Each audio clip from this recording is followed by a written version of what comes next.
આવે તો સેન્ચુરીમાં માત્ર 3 દિવસ પહેલા કારમી હારનો સામનો કરનારી ટીમ ઇન્ડિયાએ હવે કેપટાઉનમાં જોરદાર વાપસી કરી છે.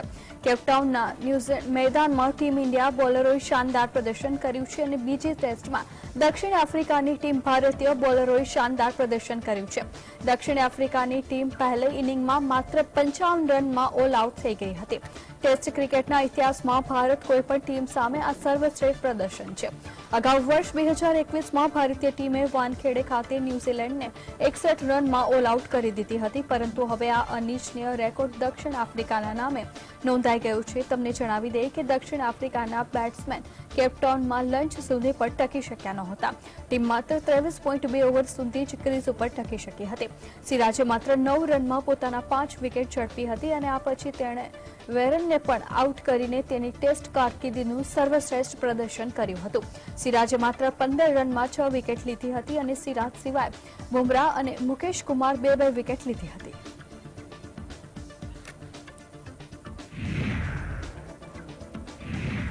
દેશની સર્વોચ્ચ અદાલતે અદાણી હિંડનબર્ગ કેસ ઉપર પોતાનો ચુકાદો આપ્યો છે. સુપ્રીમ કોર્ટે આ મામલાની તપાસ માટે સેબીને વધુ 3 મહિનાનો સમય આપ્યો છે. 24 કેસોમાં 22માં તપાસ પૂરી થઈ ગઈ છે અને બાકીના 2 કેસ માટે સુપ્રીમ કોર્ટે સેબીને વધુ 3 મહિનાનો સમય આપ્યો છે. કોર્ટે કહ્યું છે કે અત્યાર સુધી સેબીની તપાસમાં કોઈ ખામી જોવા મળી નથી, એટલે કે પ્રશાંત ભૂષણ સહિત અન્ય અરજીકર્તાઓની દલીલ ફગાવી દેવામાં આવી છે. આ કેસમાં કોર્ટે કહ્યું છે કે સેબીની તપાસમાં એફપીઆઈના નિયમોને લગતી કોઈ અનીતિ મળી નથી અને સુપ્રીમ કોર્ટે કહ્યું છે કે આ કેસમાં સમિતિ સત્તાઓ છે જેના આધારે તપાસ કરવામાં આવી રહી છે. સેબીના નિયમનકારી માળખામાં પ્રવેશવાની આ કોર્ટની સત્તા મર્યાદિત છે. સેબીએ એફપીઆઈ અને લોડ નિયમો પર તેના સુધારાને રદ કરવા માટે નિર્દેશ આપવા માટે કોઈ માન્ય આધાર ઉભા કરવામાં આવ્યા નહોતા. જોકે કોર્ટે એમ પણ કહ્યું હતું કે સેબીની તપાસના નિયમોમાં કોઈ ખામી નથી. देखिए, सेबी द्वारा ऑलरेडी एसआईटी गठित कर दी गई थी और हाल ही में सेबी की जो स्टेटस रिपोर्ट दी गई उसमें 22 इन्वेस्टिगेशंस कंप्लीट कर ली गई हैं, 2 आर पेंडिंग. तो 2 पर भी सुप्रीम कोर्ट ने 3 महीने का टाइम दिया है कि इनको कंप्लीट करें. तो सेबी द्वारा ऑलरेडी एसआईटी की गई है और वो अपनी इन्वेस्टिगेशन कर रही है. उसमें हस्तक्षेप का कोई अभी जो है ग्राउंड नहीं बनता. દેશમાં ફરી એકવાર કોરોના ડરામણું સ્વરૂપ ધારણ કરી રહ્યું હોય તેવું દેખાઈ રહ્યું છે. આજે ફરી એકવાર કોરોનાના કેસમાં વધારો નોંધાયો છે. કેન્દ્રીય સ્વાસ્થ્ય મંત્રાલયના જણાવ્યા અનુસાર દેશમાં છેલ્લા 24 કલાકમાં કોરોનાના 602 નવા કેસ સામે આવ્યા છે. જોકે 5 લોકોના મૃત્યુ પણ થયા હતા. દેશમાં કોરોનાના કુલ એક્ટિવ કેસની સંખ્યા પણ હવે 4,440 થઈ ચૂકી છે. 2 જાન્યુઆરીએ 573 નવા કેસ નોંધાયા હતા, જોકે 2 લોકો મૃત્યુ પામ્યા હતા. તેના પહેલા 1 જાન્યુઆરીએ દેશમાં 636 નવા કેસ સામે આવ્યા હતા અને 3 લોકોએ જીવ ગુમાવ્યા હતા. તો બીજી બાજુ કર્ણાટકમાં છેલ્લા 24 કલાકમાં 1 દર્દીનું મોત નીપજ્યું છે, જ્યારે કુલ 148 પોઝિટિવ કેસ સામે આવ્યા હતા.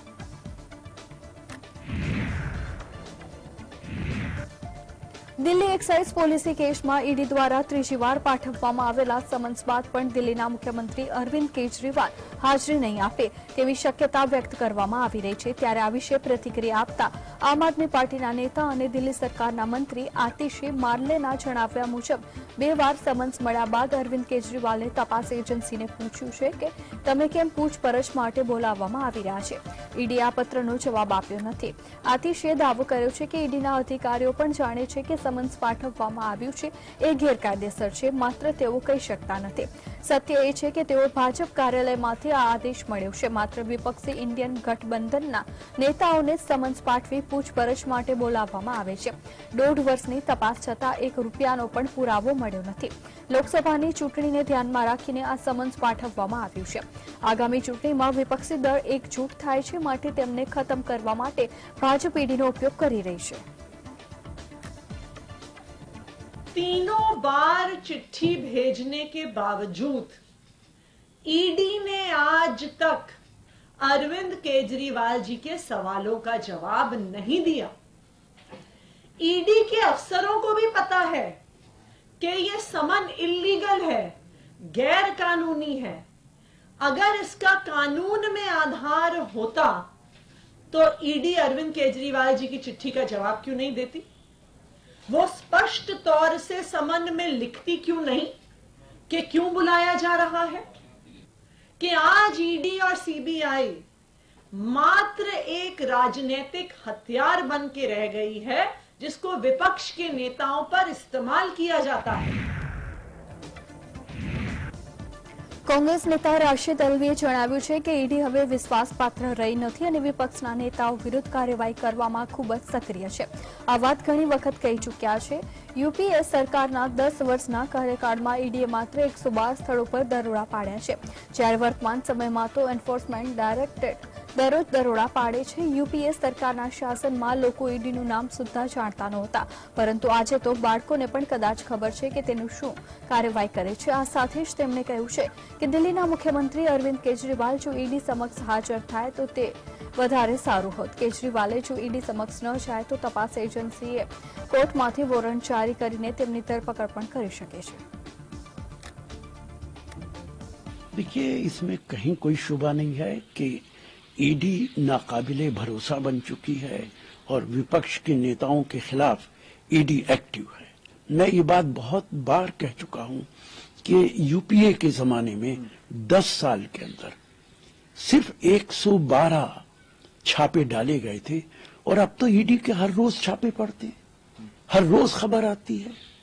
यूपीए की सरकार में आम आदमी ईडी का नाम नहीं जानता था, लेकिन आज तो बच्चा बच्चा जानता है कि ईडी का इस्तेमाल ये भारत सरकार क्या कर रही है। દિલ્હી ભાજપના નેતા નલિન કોહલીએ જણાવ્યું છે કે જ્યારે પીએમ મોદીએ પ્રધાન સેવક તરીકેના શપથ લીધા હતા ત્યારે ભ્રષ્ટાચાર સામે લડાઈ લડવાની શપથ લીધી હતી। દેશના લોકોએ પણ એવી અપેક્ષા છે કે જ્યાં પણ કૌભાંડ થાય છે ત્યાં દોષિતોને સજા થવી જોઈએ। તપાસ એજન્સી ભ્રષ્ટાચારના કેસમાં યોગ્ય તપાસ કરી રહી છે। તપાસ એજન્સીઓને સ્વતંત્ર ભારતના ઇતિહાસની સૌથી મોટી કોંગ્રેસના નેતા સામે સંકળાયેલ પરિસરમાં 350 કરોડથી વધુની રોકડ રકમ મળી આવી હતી। ઝારખંડના આ કેસમાં હજુ પણ તપાસ ચાલી રહી છે અને એન્ફોર્સમેન્ટ ડિરેક્ટોરેટે ભ્રષ્ટાચાર સામેની લડાઈના સંદર્ભમાં જોવાની જરૂર છે। मैं उन्होंने कहा था ना खाऊंगा ना खाने दूंगा, और देश की जनता ने यही एक अपेक्षा रखा है कि देश में जहां भी घोटाले हुए हों, भ्रष्टाचार हुआ हो, कार्रवाई होना चाहिए। और इसी के तहत जो अलग अलग जांच एजेंसीज हैं, जैसे एनफोर्समेंट डायरेक्टरेट, वो जहां पर भी घोटाले की बू आती है वहां पर वो कार्रवाई शुरू करते हैं। बहुत राजनीतिक दलों ने ईडी और ऐसी जांच एजेंसीज के बारे में बहुत कुछ कहा, लेकिन देखिए किस प्रकार की मात्रा में धन जो है, काला धन पकड़ा गया है। 350 करोड़ देश में सबसे बड़ा जो काला धन का एक बार पकड़ा जाए, कांग्रेस के वरिष्ठ नेता के घर में पकड़ा गया। અસામના ડેરગાંવમાં એક માર્ગ અકસ્માત થયો હતો, જેમાં 45 યાત્રીઓને લઈને જતી બસ અને ટ્રક વચ્ચે જોરદાર ટક્કર થઈ હતી। આ અકસ્માતમાં કુલ 14 લોકોના મોત થયા હતા, જ્યારે 27 વ્યક્તિ ગંભીર રીતે ઘાયલ થયા હતા। સ્થાનિક પોલીસે ઘટનાસ્થળ ઉપર પહોંચી ઇજાગ્રસ્ત લોકોને બચાવવાનો પ્રયાસ કર્યો હતો અને તેમને નજીકની હોસ્પિટલમાં સારવાર માટે મોકલી આપવામાં આવ્યા હતા। આ અકસ્માત વહેલી સવારે લગભગ 5 વાગ્યાની આસપાસ અસામ ગોલાઘાટ જિલ્લાના ડેરગાંવ પાસે બન્યો હતો। બસમાં સવાર તમામ 45 લોકો પિકનિક માટે જઈ રહ્યા હતા। તેમને તિનસુકિયા તિલાંગ મંદિરે જવાનું હતું, પરંતુ રસ્તામાં દેરગાંવ પાસે બસ સામેથી આવી રહેલી ટ્રક સાથે અથડાઈ હતી અને બંને વાહનોની સ્પીડ ઘણી વધારે હતી, જેના પગલે બસનો આગળનો ભાગ ચકચૂર થઈ ગયો હતો અને અંદર બેઠેલા 14 લોકોના ઘટનાસ્થળ ઉપર જ મૃત્યુ થયા હતા। जी, ये डेढ़गांव के पास बालीजान के पास हुआ है। 12 के आसपास आदमी का मौत हुआ है और बहुत दुखजनक है। नए साल के दूसरे दिन ही ये घटना हुआ है। 12 सुना है अभी तक जी। मोटा मोटी थे, फुल ही थे गाड़ी। अल्ट्रा बस था, वो टिलिया मंदिर जाने के लिए जा रहे थे। अभी सब जोरहट लगी है सबको। वही बहुत बहुत दुखजनक है। जी जी जी, एसपी वगैरह सबको ही आया हुआ है, फायर सर्विस सब। વર્ષ 1992 બાબરી મસ્જિદ વિધ્વંસ બાદ થયેલા રમખાણમાં સંડોવાયેલા આરોપીની 31 વર્ષ બાદ ધરપકડ કરાતા કર્ણાટકમાં કેટલાક સંગઠનો અને ભાજપ દ્વારા આ મુદ્દે વિરોધ કરવામાં આવી રહ્યો છે। શ્રીકાંત પૂજારીની ધરપકડના વિરોધના ભાગરૂપે પ્રદેશ ભાજપ વિરોધ વ્યક્ત કર્યો હતો। ભાજપે રામ મંદિરના ઉદ્ઘાટનના સમયે આ ધરપકડને કોંગ્રેસની હિન્દુ વિરોધી માનસિકતા ગણાવી હતી। બીજી તરફ કોંગ્રેસ અને રાજ્ય પોલીસ વડાએ કર્યું છે અને આ ધરપકડ પેન્ડિંગ કેસના નિકાલની નિયમિત ઝુંબેશનો ભાગરૂપે કરવામાં આવી છે। આ વિશે પ્રતિક્રિયા આપતા હુબલી ધારવાડ પોલીસ કમિશનર રેણુકા સુકુમારે જણાવ્યું હતું કે એક રાજકીય પક્ષ દ્વારા બોલાવવામાં આવેલા વિરોધના ભાગરૂપે અમે ઘટનાસ્થળ ઉપર ચુસ્ત પોલીસ બંદોબસ્ત ગોઠવી દીધો છે। બુટલેગિંગ, રાયોટિંગ સહિત 13 કેસોમાં કાર્યવાહી કરવામાં આવી હતી અને વિરોધ કરનારા લોકોએ પોલીસની મંજૂરી લીધી નથી. In view of the protest called for some party, we are taken elaborate bandobast arrangement in and around the place of protest. The entire police force of Hubli Dharwad Commissionerate we have deployed for the bandobast. Around 13 cases pertaining to bootlegging, then riot cases, then OC Matka cases, and 41D CRPC cases, along with 3 PAR means preventive action report we have taken up. So as of now we haven't received any letter asking for permission. દિલ્હીના જંતર મંતર મેદાનમાં Olympic વિજેતા કુસ્તીબાજ વિનેશ ફોગાટ, સાક્ષી મલિક અને બજરંગ પુનિયાએ વિરોધમાં યુવા કુસ્તીબાજોએ poster અને banners રજૂ કરી વિરોધ પ્રદર્શિત કર્યો હતો. તેમણે 3 કુસ્તીબાજો ઉપર કુસ્તી સંબંધિત તમામ પ્રવૃત્તિઓ બંધ કરવાનો અને રમતમાં આવતા યુવા ખેલાડીઓના ભવિષ્યને બગાડવાનો આરોપ લગાવ્યો હતો. તેમના હાથમાં પકડેલા પ્લેકાર્ડમાં લખેલું હતું કે બજરંગ, વિનેશ અને સાક્ષીએ દેશમાં કુસ્તીની સ્થિતિ બગાડી છે અને નીતિ નામના વિરોધકર્તાએ જણાવ્યું હતું કે આ 3 એવોર્ડ વિજેતા કુસ્તીબાજ ઈચ્છતા હતા કે ફેડરેશન તેમના અનુસાર ચાલે, પરંતુ ચૂંટણી થઈ હતી અને બ્રિજભૂષણ સિંહે કહ્યું છે કે તેમના પરિવારમાંથી કોઈ ચૂંટણી નહીં લડે. ચૂંટણી ભારતે કુસ્તી સંઘની ફરીવાર ચૂંટણી થઈ, જોકે ત્યાર પછી તેમણે વિરોધ કર્યો છે. અમે 1 વર્ષથી સવારથી પ્રેક્ટિસ કરી રહ્યા છીએ અને રમતો ફરી એકવાર શરૂ થવી જોઈએ. बोले थे कि ये लोग कि इनके परिवार से कोई नहीं उठेगा, तो इनके परिवार से भी कोई नहीं उठा था. अब इधर हमारे तरफ के जो भी हो, मतलब इधर के जीते हैं, तो ये लोग कह रहे हैं कि उनके तरफ के हैं. मुझे नहीं पता कहाँ गए कहाँ नहीं है.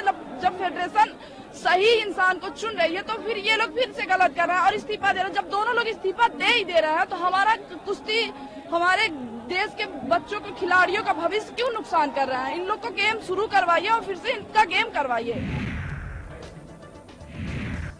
મહિલા કુસ્તીબાજ સાક્ષી મલિકે ફરી એકવાર ભાજપના સાંસદ બ્રિજભૂષણ સિંહો પર આરોપ લગાવતા કહ્યું છે કે તેમના નજીકના લોકો ફોન કોલ કરીને મારા પરિવારના લોકોને ધમકી આપે છે.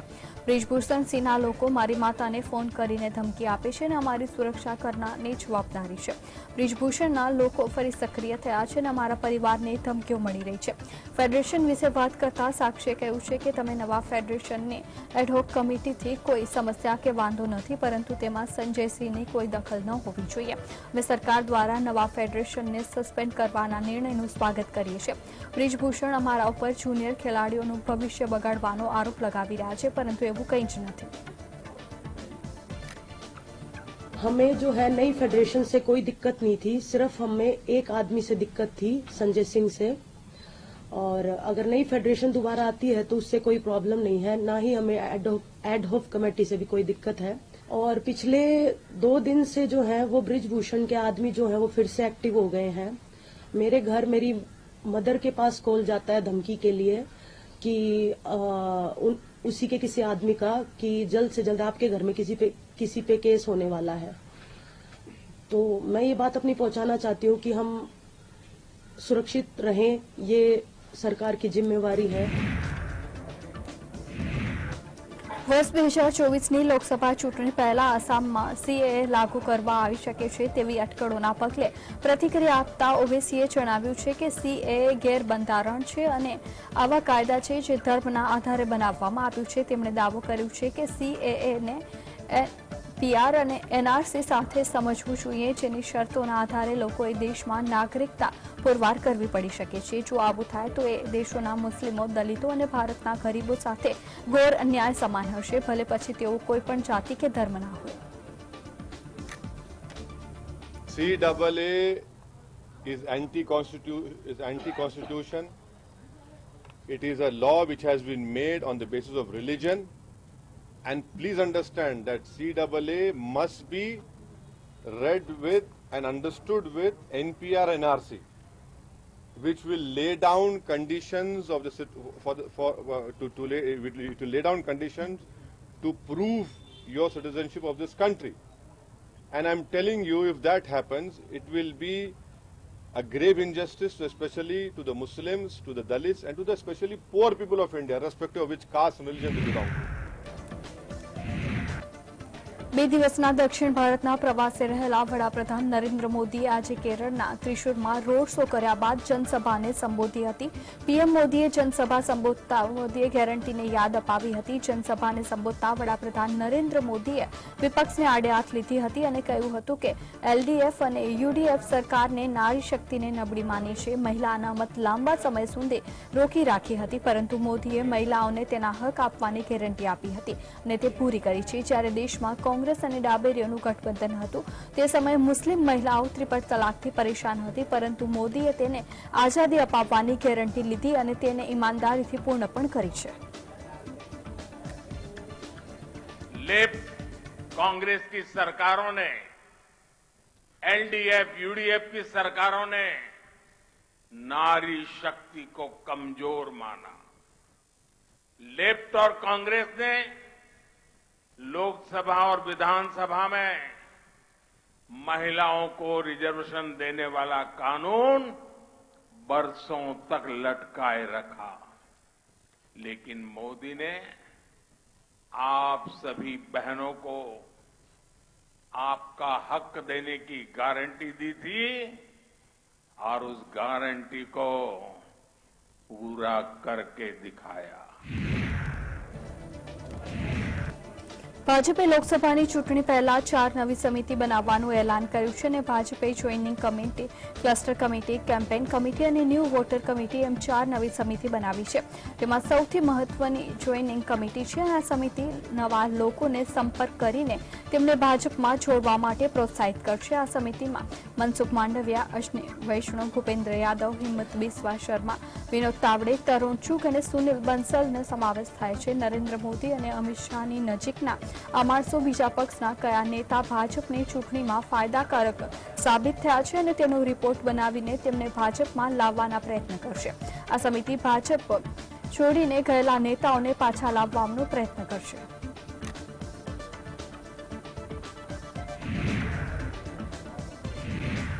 લોકસભાની ચૂંટણી પહેલા ભાજપ પોતે તાકાતવર નથી એ રાજ્યોમાં પ્રાદેશિક પક્ષો સાથે જોડાણની તૈયારીમાં લાગી ગઈ છે. ત્યારે તમિલનાડુમાં એઆઈએમડીએમકે ભાજપ સાથે જોડાણની તૈયારી બતાવી છે. જો કે ભાજપ જોડાણ કરવાના મૂડમાં નથી, કેમ કે એઆઈડીએમકે પ્રદેશ ભાજપ પ્રમુખ પદેથી અન્નામલાઈની વિદાય ઈચ્છે છે. અન્નામલાઈએ જયલલિતાને ભ્રષ્ટાચારી ગણાવીને ટીકા કરી હતી. તેના કારણે ખફા એઆઈડીએમકેએ જોડાણ તોડી નાખ્યું હતું. ભાજપે એ વખતે પણ અન્નામલાઈને હટાવવાની માંગ સ્વીકારી નહોતી અને ભાજપ અત્યારે પણ એ માંગ સ્વીકારવા તૈયાર નથી. ભાજપનું કહેવું છે કે અન્નામલાઈને પ્રમુખ પદે રાખવા કે નહીં એ ભાજપ નક્કી કરવાનું છે. સાથી પક્ષ તેનો કોઈ પણ દૂર કરવાની ફરજ ના પાડી શકે. ભાજપ પોતાની આંતરિક બાબતોમાં કોઈની દખલ ન ચલાવે. એઆઈડીએમકે સાથે જોડાણની ભાજપને 2-3 બેઠકોથી વધારાનો ફાયદો થવાનો નથી. એ જોતા ભાજપ પોતાના નેતાઓનું મોરલ ડાઉન કરવા નથી માંગતું.